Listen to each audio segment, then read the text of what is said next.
programa Outras Palavras, um oferecimento Sindiúti MG, Sindicato Único dos Trabalhadores em Educação de Minas Gerais. Olá, começamos mais um programa. O regime de recuperação fiscal vai colocar o Estado numa situação de fragilidade, o povo do Estado de Minas Gerais. Essa notícia do bloqueio das contas, o governo deu um tiro no pé, que ele vai atiçar mais ainda o movimento sindical mineiro e a CUT Minas, como Central Única dos Trabalhadores e Trabalhadoras, já está preparado para esse tipo de ação do governo Zema. Esse projeto somar do governo do Estado, ele vem no sentido de retirar, né, uma conquista daquela educação pública, laica, de qualidade social. O Sindiúti e representantes de entidades do funcionalismo público foram recebidos pelo presidente da Assembleia Legislativa, deputado Agostinho Patrus, no último dia 17 de agosto. Denise Romano, coordenadora geral do sindicato, e outros dirigentes sindicais assinaram um documento em que denunciam a preocupação dessas entidades com a adesão do governo de Minas ao regime de recuperação fiscal do governo federal.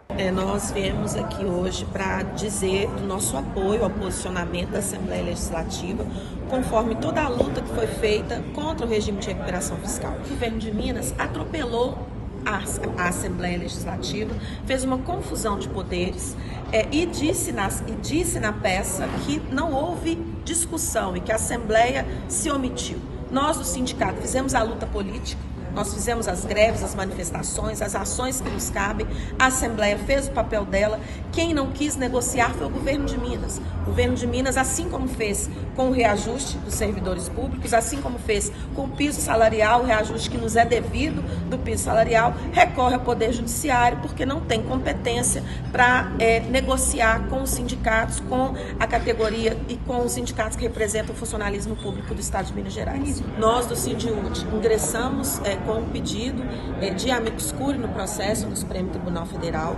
Nós estivemos em Brasília, o Sindiúti, sim, Fasfisco e o Sejusmic, reunimos com a ministra Carmen Lúcia, dissemos a ela as nossas razões, dissemos a ela o que de fato aconteceu em Minas Gerais e ela foi muito receptiva, dentro dos limites que ela tem dentro do Supremo Tribunal Federal, se comprometeu a conversar com os outros ministros, porque a decisão monocrática do Nunes Marques ainda será apreciada pelo Pleno do STF.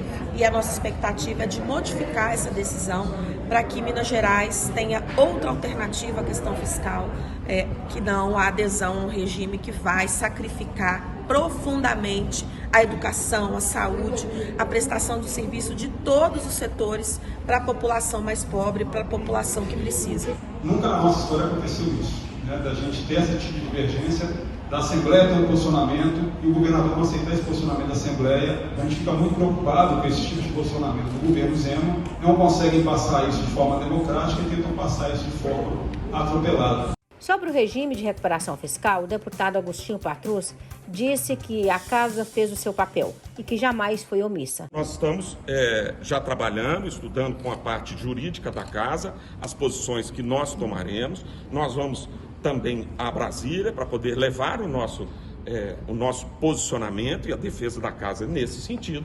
Mas é importante que seja dito que a Assembleia jamais se omitiu.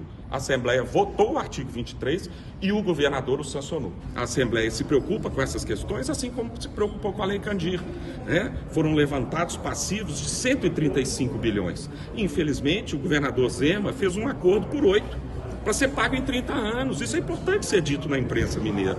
Porque a Lei Candir foi renegociada pelo governador, um crédito de 135 bilhões de reais por 8 bilhões.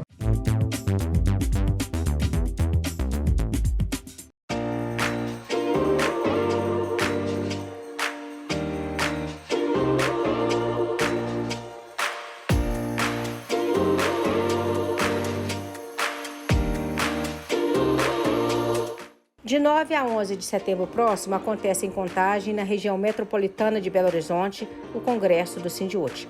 Aqui conosco, Denise Romano, coordenadora geral do Sindiúti, para falar sobre este encontro. É o 12º Congresso Estatutário do Sindiúti e o 24º Congresso das trabalhadoras e trabalhadores em educação.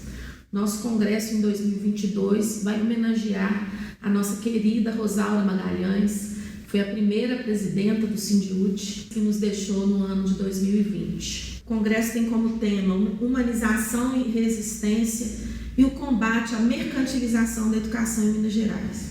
Nós temos enfrentado, nesse último período, um duro ataque do governo Zema, do governador Romeu Zema, do Partido Novo, e nós, então, vamos traçar e avaliar, fazer um balanço e traçar os nossos planos de luta para o próximo período, combatendo, como nós sempre fizemos, a mercantilização da educação, a privatização, a precarização das condições de trabalho e a nossa luta pelo piso salarial, que não terminou. A nossa luta pelo piso salarial é o que nos move nesse último período, a defesa do emprego, a defesa das condições de trabalho, a defesa da educação como direito previsto na Constituição Federal, é o que move esse sindicato desde a sua fundação. Então, o nosso congresso vai ser um grande encontro de delegados e delegadas que são eleitos nas suas escolas em todo o estado de Minas Gerais, e de 9 a 11 de setembro nós estaremos aqui no município de Contagem, município aqui da região metropolitana de Belo Horizonte, realizando o nosso 12º Congresso do Sindiúti e 24º Congresso das trabalhadoras e trabalhadores em educação do estado de Minas Gerais. Nossa categoria conquistou, com muita luta, uma legislação em 2015 que nos garante o piso para a jornada de 24 horas e garante os reajustes do piso para todos os trabalhadores em educação e para as aposentadas que têm paridade.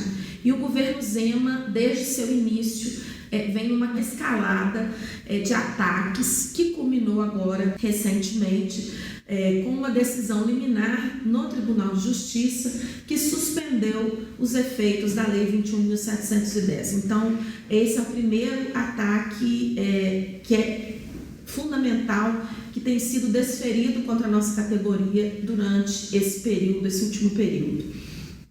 Uma outra questão que é importante, processo de privatização da escola, através do projeto SOMAR, que é um projeto que entrega para a iniciativa privada a gestão das escolas de ensino médio do estado de Minas Gerais, e através do projeto Mãos Dadas, que é um projeto que entrega, literalmente, o ensino fundamental todo, não se engane, não é o ensino fundamental de 1º ao 5º ano, como o governo faz propaganda. Ele está entregando aos municípios, onde há disponibilidade do município, todo o ensino fundamental, então do 1º ao 9º ano do ensino fundamental para os municípios, utilizando para isso recursos do Fundeb, que deveriam ser utilizados na remuneração dos profissionais da educação. Nós demonstramos, inclusive, que Minas Gerais tem condições de pagar o piso da forma como ele está previsto na Lei 21.710. E dentro desse ataque muito curioso, o Procurador-Geral do Estado, ele disse que a política de piso, a Lei 21.710, traz dano irreparável ao Estado de Minas Gerais. Quer dizer, ele estava lá representando o governo, é o pensamento do governo que diz que pagar o piso salarial, que é o mínimo, a uma professora que dedicou toda a sua vida ao Estado, é um dano irreparável ao Estado. Terminando, então, a caracterização do golpe mais contundente que nós sofremos no governo Zema.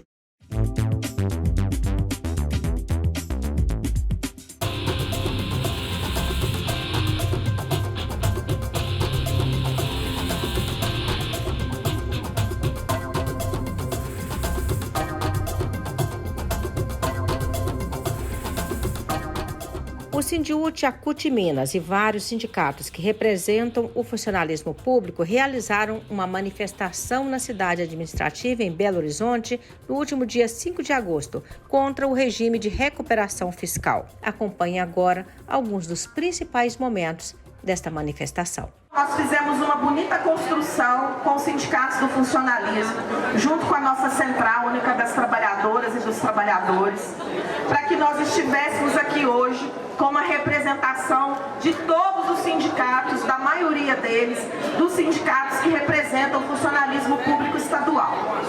Então, essa atividade aqui hoje é resultado de várias dessas reuniões e é o ponto de encontro de várias ações que nós fizemos aí durante essas últimas 2 semanas. Porque o regime de recuperação fiscal vai colocar o Estado numa situação de fragilidade, o povo do Estado de Minas Gerais. O governo Zema é o governo do zero Estado e é o governo que não conversa com absolutamente ninguém que pensa diferente dele. Eles só conversam com seus pares, que são os donos das mineradoras, os grandes empresários, o grande negócio mineiro, porque o governo Zema não cuida nem da população, nem dos serviços públicos. Isso nós estamos vivendo aqui, que o Zema é aquele garotinho que leva a bola para jogar futebol, mas não sabe jogar futebol. Aí quando ele vê que os outros estão jogando melhor que ele leva a bola embora. E é isso que ele está fazendo. Ele fugiu da Assembleia Legislativa e levou para um ministro para que atropelasse todos e todas. O ministro Nunes Marques simplesmente desconheceu o nosso legislativo. Isso para nós é uma afronta ao Estado de Minas Gerais. E parabéns, o que falta é um homem público, um homem que consiga promover uma negociação adequada dessa dívida. E o que nós temos hoje é uma pessoa que abriu mão do direito de nós recebermos um valor ou de fazermos um encontro de contas dessa dívida com aquela dívida que a União tem conosco. E na realidade ele deu um perdão de 93%, quando nós poderíamos hoje talvez até estarmos com crédito com a União, com o governo federal. A própria lei do RRF prevê que é precisa autorização legislativa para que Minas faça a adesão. Só que o projeto, o PL 1202, é um cheque em branco. O PL só fala assim, fica o Estado autorizado a aderir, sem conhecer as regras, sem conhecer o plano de recuperação fiscal. E o plano do Zema é entregar a escola pública, Denise, para iniciativa privada, é entregar o SUS, hospitais, é entregar nas mãos das OS. E nós estamos vendo esse modelo de OS lá no Rio de Janeiro. Nós não vamos admitir o desgaste, a destruição do serviço público mineiro. No Rio de Janeiro, que já está no segundo período de regime de recuperação fiscal, durante a pandemia, houve uma demanda de se contratar médicos, médicos no meio da pandemia. E isso foi barrado. Era preciso de contratar, me parece, 400 médicos e apenas 50 foram liberados. Outra coisa, os professores, que hoje são em maioria aqui, eles tinham, com o advento das aulas virtuais, muitos professores às vezes não tinham nem um notebook para passar a aula, nem um computador. Foi-se então solicitado para o governo do Rio de Janeiro uma verba extra, me parece, de R$2.000, para o pessoal comprar o notebook para poder dar aula virtual para os alunos. Isso foi negado, gente. E a pergunta é, vamos obedecer o STF ou a lei? Nós temos que ter essa resposta. Não dá mais para fingir que nada está acontecendo. Historicamente, nós estamos vivendo a perda de toda uma democracia que lutamos. Não vamos deixar enganar pelas palavras vindas do governo Zema. Não vamos deixar o povo também se enganar. A nossa Constituição sempre prevê o quê? A independência dos 3 poderes, legislativo, executivo e o judiciário. Aqui não tem isso não, aqui o legislativo aprovou que ele não deu conta de barrar, porque ele não tem bancada suficiente para sustentar as suas políticas, né? E ele foi na justiça, ou seja, atropelou, passou por cima, deu um golpe no legislativo. O regime de recuperação fiscal, além de representar 9 anos sem reajuste, e nós estamos com uma defasagem de 60% dos nossos salários, defasagem essa acumulada por sucessivos governos nos últimos anos, representa o fim da possibilidade de concursos públicos. E as universidades estaduais mineiras não sobrevivem sem concurso público. A saúde pede socorro, tá? Fora a reforma de recuperação fiscal, e a gente tem que fortalecer a saúde, o ensino, o funcionalismo público. Pelo discurso que eu ouvi dos colegas aí de outras áreas, que está parecidíssimo com a nossa área também. Todas as dificuldades, toda a falta de apoio, toda a falta de companheirismo.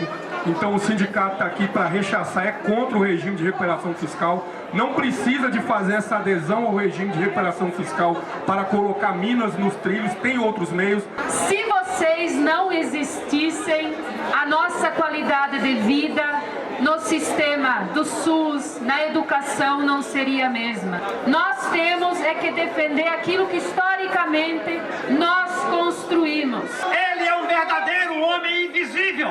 Ele fala mal da Copasa, ele que gerencia a Copasa. E ele fala que a Copasa não serve à população, sendo que é o contrário. Então, ele é uma pessoa inservível. Dizer que somos contra esse regime de fome, esse regime de recuperação fiscal. Mentira, esse é regime de fome. O governador é o governador que mais lesou o estado de Minas Gerais na história.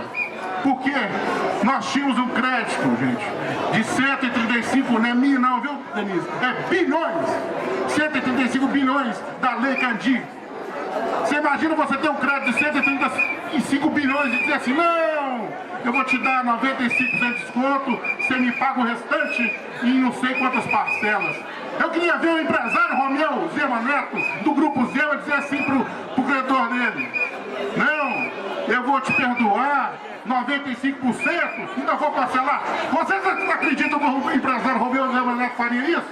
Não! Essa notícia do bloqueio das contas, o governo deu um tiro no pé, que ele vai atiçar mais ainda o movimento sindical mineiro e a CUT Minas, como Central Única dos Trabalhadores e Trabalhadoras, já está preparado para esse tipo de ação do governo Zema. Então, companheiro, é o jurídico lá fazendo a luta que tem que fazer jurídica, e nós, hein, Lucas, dos sindicatos, da Central, vamos fazer o trabalho político para manter o Sindiúti aí na linha de frente, nessa luta que está aí colocada. Quando o governo ataca as entidades sindicais, que é a única que pode fazer a defesa dos interesses dos trabalhadores, porque isso aqui, essa manifestação, a organização da luta, não é crime, não.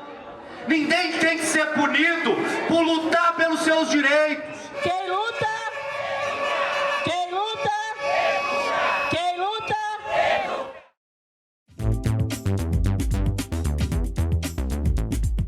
Programa Roda de Conversa destaca. Fala um pouco para a gente o que é o Portal Bicentenário, que iniciativa que é essa, né? Que proposições ele tem, objetivos. O Portal do Bicentenário é uma iniciativa em rede nacional que reúne instituições de pesquisa, ensino e extensão, particularmente reúne um conjunto expressivo de mais de 30 universidades, mas também movimentos sociais, sindicatos, Confederação Nacional dos Trabalhadores da Educação está com a gente, e muitos grupos de pesquisa distribuídos em todo o Brasil. A gente tem praticamente uma abrangência nacional, estando presente em quase todos os estados brasileiros.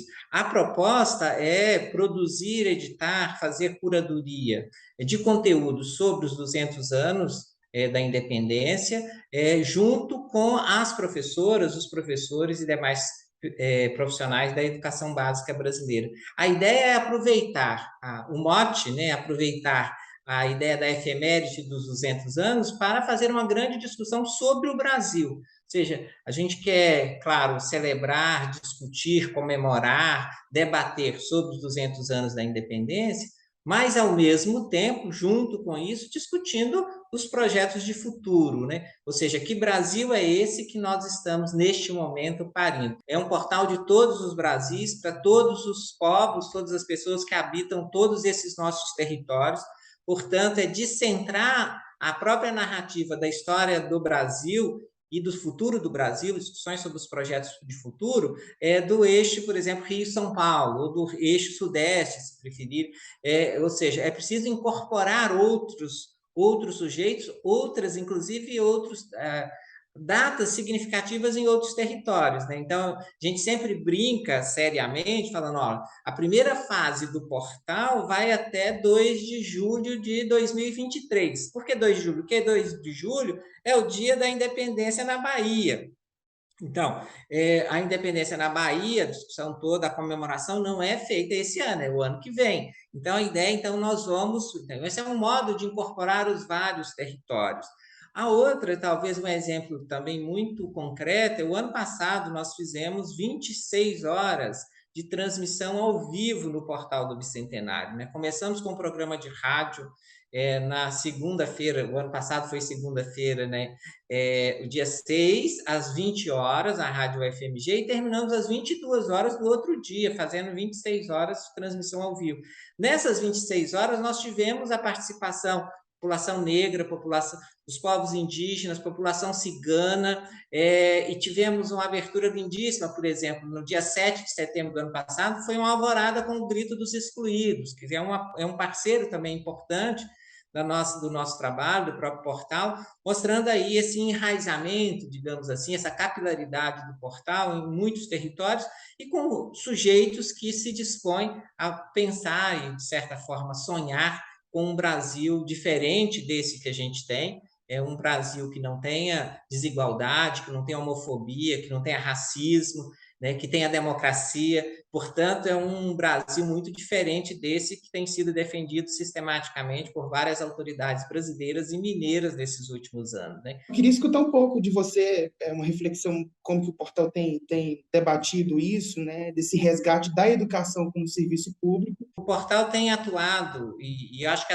com as forças democráticas, digamos assim, nisso talvez em dois níveis. Um é sustentando a ideia de que a utopia fundamental de uma escola pública de qualidade, inclusiva para todos, para todas, para todos, né? Ou seja, nesses 200 anos, nós passamos de uma sociedade praticamente sem escola para uma sociedade plenamente escolarizada. Não só que todas as crianças hoje, quase todas, né, mais de 98% das crianças passam pela escola, ainda que justamente por políticas muito ruins, elas não necessariamente ficam. Então, a gente tem uma sociedade que todo mundo passa pela escola, mas também é uma sociedade em que a escola é um elemento fundamental de classificação social, né? Ou seja, desde o voto, a questão de ser votado, né? A questão do emprego, enfim, tudo isso, os modos de classificação social das pessoas, sempre a escola é um elemento importante, ainda que não exclusivo, é um elemento importante. A gente fala de uma sociedade plenamente escolarizada nesse nível. Mas mais do que isso, a escola é a mais capilar, mais republicana e mais inclusiva das nossas instituições. Por outro, denunciando também, né? Quando a gente fez a live sobre a homeschooling, era denunciando que essa ideia de voltar para casa, privatizar a educação, é contra a democracia, é contra o espaço público, é contra a saída e a experiência das mulheres no espaço público, porque esses grupos, notadamente, são grupos mais reacionários, religiosos, ainda que nem todos, mas eles estão imaginando que as mulheres vão voltar para casa para cuidar das crianças. E acho que nós avançamos bastante aí com a redemocratização e, né, com as políticas de financiamento da educação, no sentido da permanência na escola, da universalização, e isso é muito importante. Hoje a gente vê, né, redes municipais que fornecem material didático, uniforme, a merenda, né, é a obrigação, inclusive, com 30% dessa merenda advindo da agricultura familiar, né? Então, nós tivemos muitos avanços.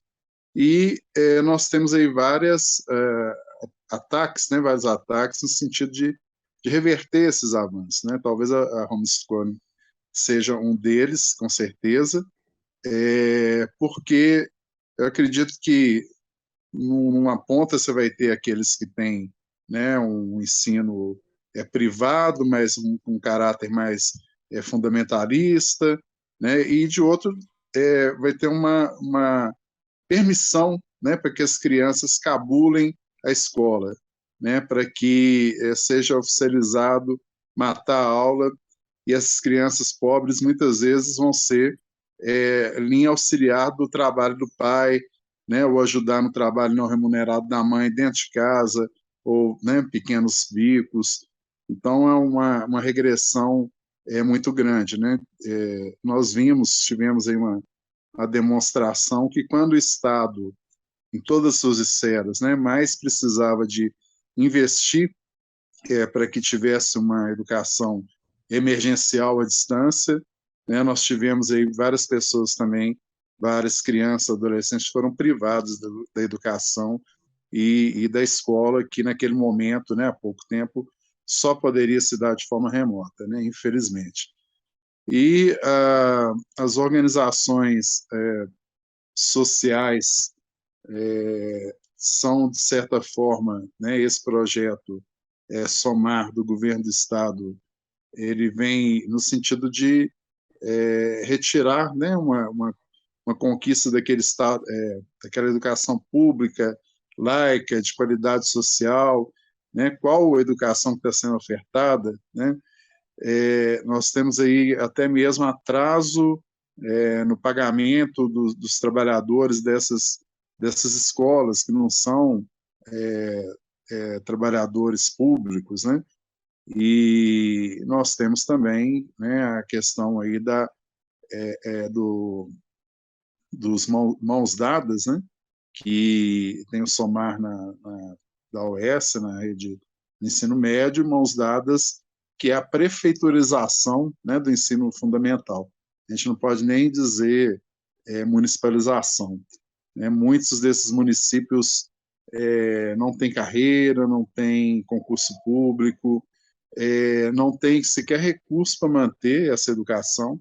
Então, no primeiro momento, o governo faz um aporte, mas aí o ano que vem, ou no próximo, vai ter um limitador da Lei de Responsabilidade Fiscal, aí já tem, né, a via de escape, que seria justamente a terceirização. Eu acho que, historicamente, né, desde pelo menos o final do século XVIII, a escola e os defensores da escola, entre eles os professores, as professoras, sempre foram uma força muito importante, por exemplo, para, digamos assim, garantir o direito à infância, né? Ou seja, direito à formação, direito, inclusive, ao brincar, retirar as crianças do mundo do trabalho, né? Porque eu acho que sobretudo esse mundo do trabalho que é muito aviltante sobre o capitalismo, sobre as condições muito ruins, né? Maléficas em todos os sentidos para as crianças. Então, essa ideia, a escola sempre foi esse espaço, olha, de formação, um espaço importante. E também contra a violência contra as crianças, né? Então, quando a gente fala contra o homeschooling, é também uma forma de proteger as crianças dos adultos, porque se você todas as pesquisas mostram que em torno de 70% a 80% dos casos de violência contra as crianças são em casa e pelos parentes próximos, né?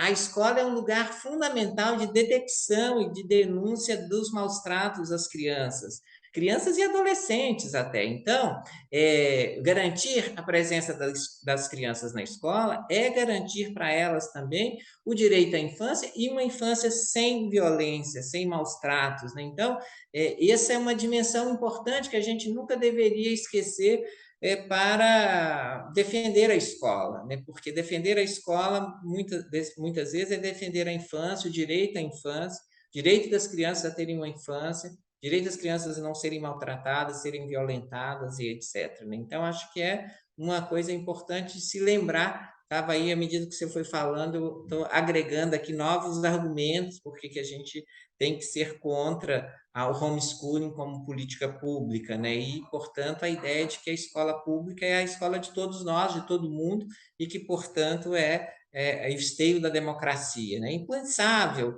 pensar democracia sem escola pública para todos, para todas, para todos, né? Por isso que, não por acaso, todo mundo que defende o fim da escola, desse tipo, né, são também pessoas que defendem o fim da democracia, né? Não é à toa que essas coisas andam de mãos dadas, né? Até o próximo programa.